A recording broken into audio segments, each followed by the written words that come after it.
Carter. Scotty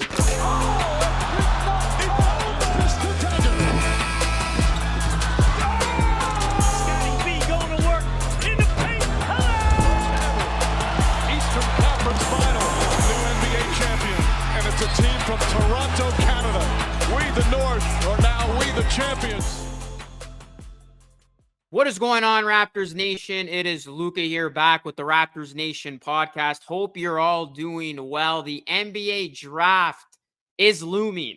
We are going to talk about the latest from the draft in this one. We're also going to take a look at the Raptors offseason, as the offseason is officially here. The Boston Celtics won the championship, so it is now offseason time with NBA free agency just around the corner. And I mean, this offseason already getting off to a rocking start with the news today of JJ Redick being hired by the Lakers as their new head coach. And we just got a trade not too long ago at the time of this recording. Josh Giddey for Alex Caruso. Sam Presti strikes again, another masterclass from him. So a lot of news has been coming out, as is the case with every NBA offseason. It is never a quiet time, and things are going to get crazy these next couple of days, especially as we get closer to that NBA draft. Again, June 26th, 27th, Wednesday and Thursday next week. And then we're going to talk about OG Anunoby reportedly not being thrilled with his current offer from the New York Knicks. So there's a lot to get to, the rumors, the news. It is my favorite time of year of the basketball calendar,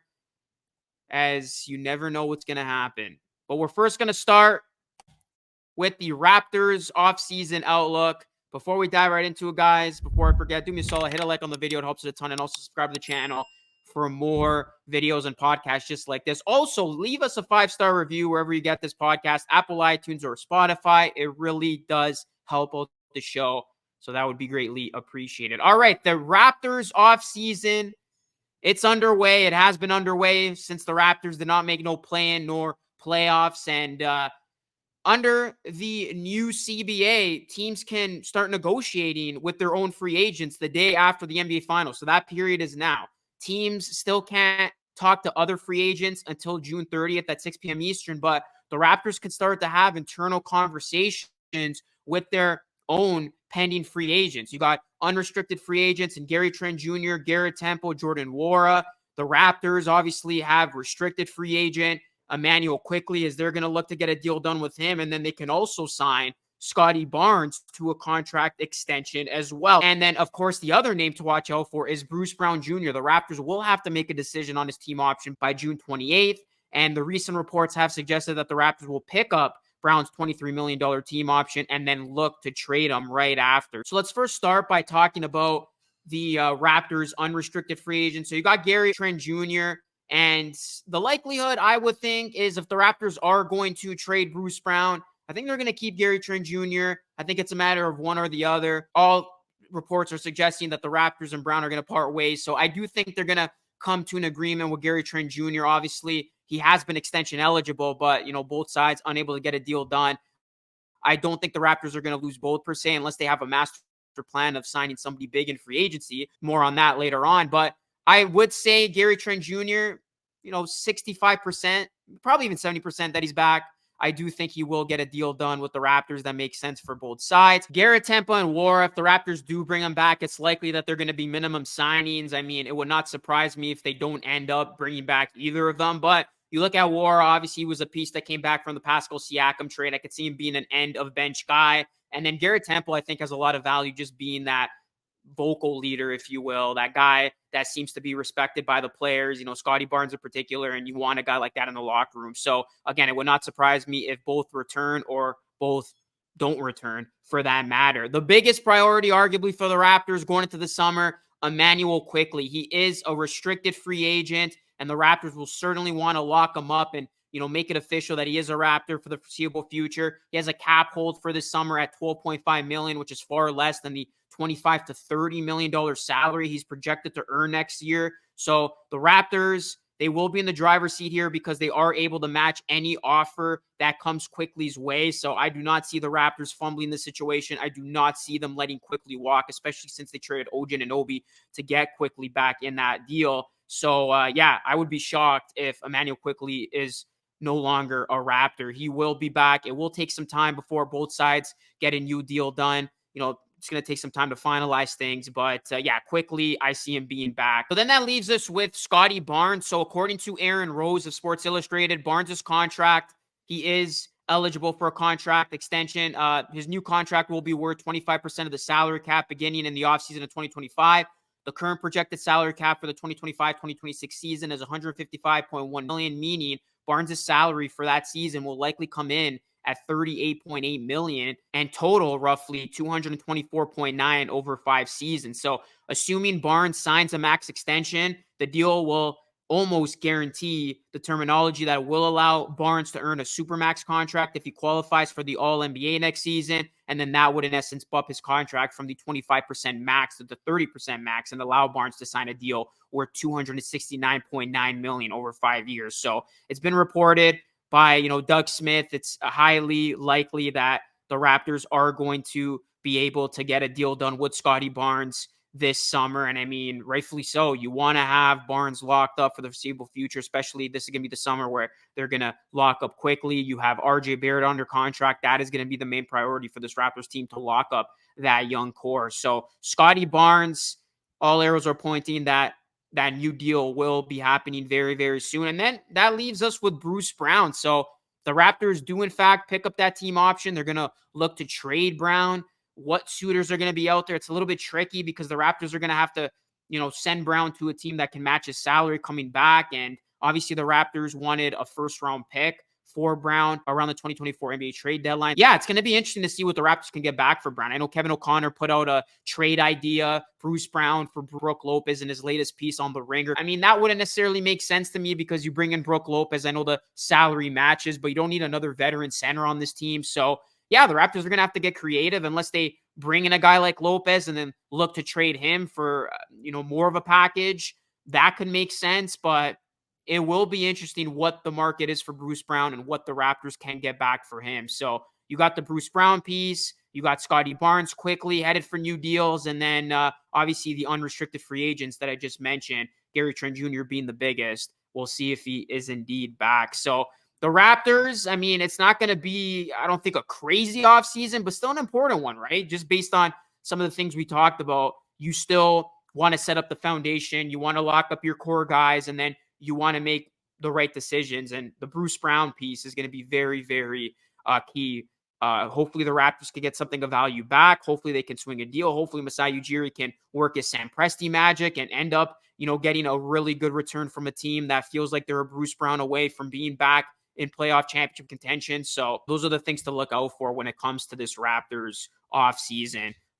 All right, let's switch gears now, guys. OG Anunoby. Is there a chance the Raptors could reunite with OG this summer? Brian Windhorst said something the other day on Get Up, which caused a lot of speculation. Because even though there's league-wide expectation that Anunoby will be back with the Knicks, it will come down to New York's offer. And his new deal is reportedly expected to be worth at least $35 million per year this offseason. This is according to Hoops Hype's Michael Scotto. However, Anunoby is reportedly not thrilled by the Knicks' current offer. This is what Brian Windhorst did say on Get Up.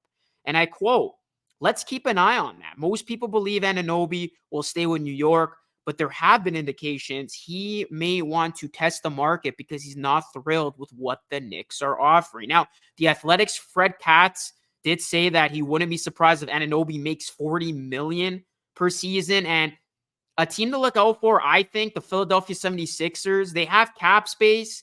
They could offer Anunoby a max contract. Now, New York, they do have Anunoby's bird right, so they could outbid Philadelphia should it come down to that. As you look at New York, they can offer Anunoby a max contract with up to $245 million over 5 years should the bidding war get to that point.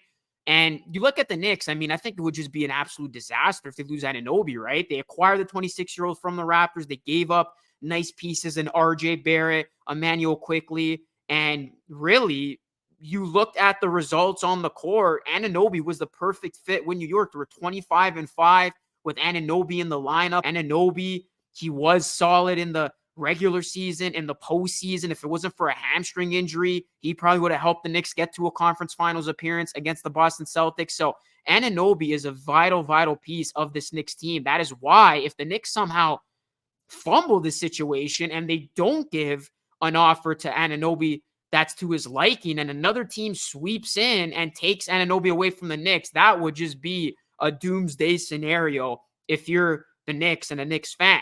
And what would be the funniest thing ever is if the Raptors somehow pulled off the heist of the century and after trading away OG Anunoby to get 2/3 of their young core in Barrett and Quickly, imagine they get OG Anunoby back this free agency after Anunoby, declines that player option, which he is virtually a lock to do so, heads to free agency, which he will, and then he gets a nice contract, and it could be from a team like the Toronto Raptors. Now, hypothetically speaking, it sounds crazy, but it's not as far-fetched as you think, because if the Raptors let go Gary Trent Jr., Bruce Brown, and then move Chris Boucher without taking back any salary, so basically a salary dump, they would have a shot at pursuing OG Anunoby this summer.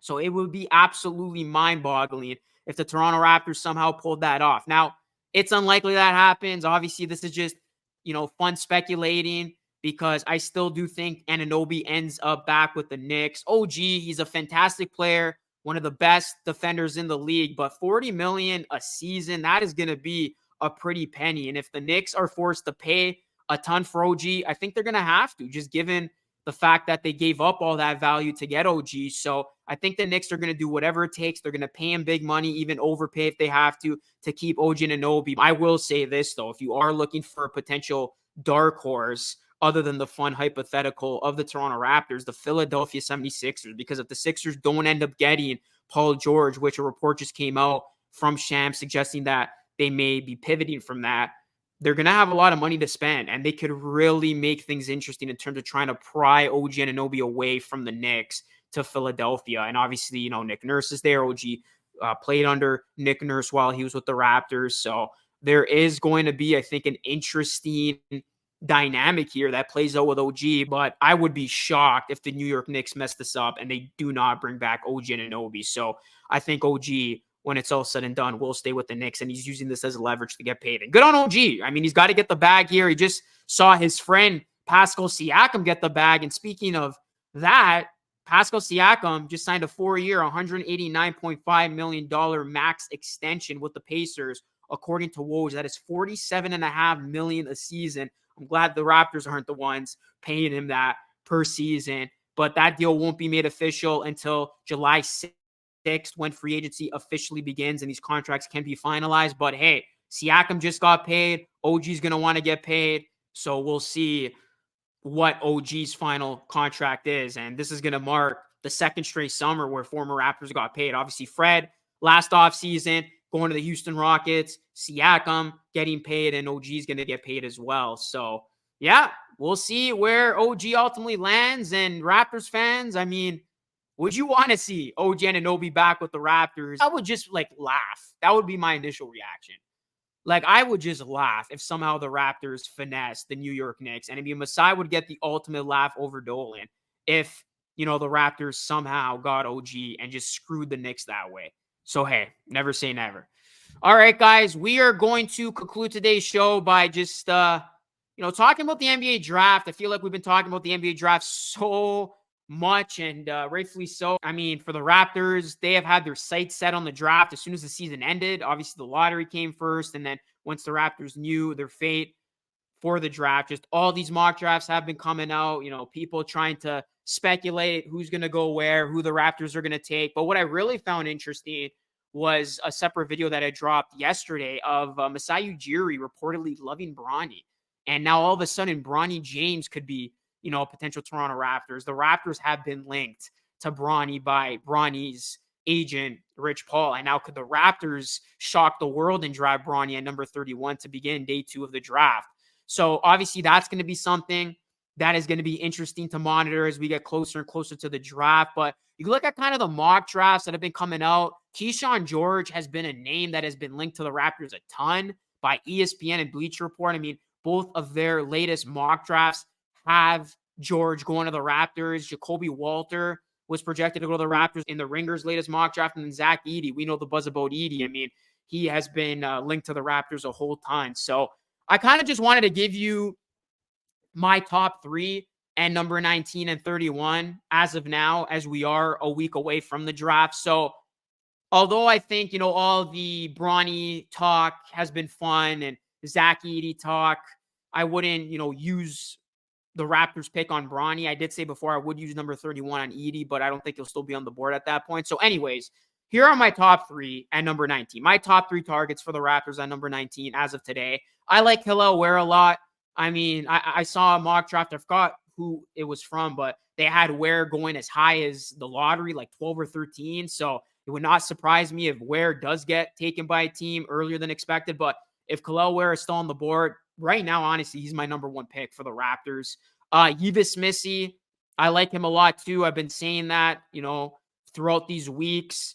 And I just think, he's a very good, capable defensive center that can be a nice starting defensive center for this Raptors team. And then a guy who I think could be a potential steal, and I would be happy if the Raptors go with him here, is Bob Carrington. I think Carrington has tremendous upside. I think he can be a steal. And I just think he makes a lot of sense for a Raptors team that needs shot creation. So, I mean, if the Raptors go with any one of these 3 names at number 19, I, for one, would be very happy. These are my top 3 as of today. And then top 3 at number 31, I think you go for a guy who you know is going to be able to produce right away. So a Baylor Shireman, I like a lot. Jonathan Mobo, that's a guy who's been linked to the Raptors. He's projected to go like late 30s, early 40s. I could see the Raptors taking a chance on him here. And then Bobby Klintman. He's been projected to the Raptors a ton with his number 31 pick. I do like him as well. So those are 3 guys at number 31 that I would not be opposed to if the Raptors ended up drafting one of these 3 guys. And then, yeah, we'll see what happens with Bronny. I mean, who knows, man? Who knows what's going to happen? I feel like this is going to be a very unpredictable draft. I would not be surprised if, the Raptors throw a curveball. There's obviously the notion, and there's the reports that have come out, the rumors suggesting that they could even trade up. That's in the realm of possibility. Do I think that's going to happen? No. But as far as the selections go, I think it really is open. I think this is going to be unpredictable for a lot of teams, and the Raptors being one of them. But hopefully, for the Raptors' sake, they can nail these picks. They're going to need to nail these picks if they want to progress this rebuild. You want to get nice prospects, particularly, a nice get at number 19, hopefully a hidden gem. Hopefully the Raptors get the steal of the draft at number 19, because you want to continue to grow something nice here and put the puzzle pieces in place and get guys who are going to be nice complementary pieces to obviously your core of Barnes, Barrett, and Quickly. So, yeah, 1 week, we're going to know our answer of who the Raptors are going to take with 19, with 31. Are they going to trade up? Is a Bruce Brown deal going to happen? What's going to be in store between now and then? Still so much is up in the air. So, yeah, I'll have the latest on this channel as news breaks. But the next pod will be next week. Probably going to drop next week's pod on Friday instead of Thursday. I know this pod comes out every Thursday, but given the draft is going to be next Wednesday and Thursday, I might just wait and drop this pod on Friday so we could do a nice little recap of the draft. So be on the lookout for that. Be on the lookout for any new videos on the channel between now and then. Also, we're populating the website like crazy. New articles every single day at raptorsnation.com. So go check that out. You can follow us on X. You can follow me on X at Luca Rosano 3. And yeah, we're going to keep you up to date on all things Raptors this offseason, as the offseason is here and there's going to be a lot to talk about in the coming days. So that is it for today's pod, guys. As always, thank you so much for watching and listening. Drop a like, subscribe, leave us a 5-star review. It would be greatly appreciated. That is it for me. It's Lucas signing off. Thanks so much for watching. I will catch you all again in the next one.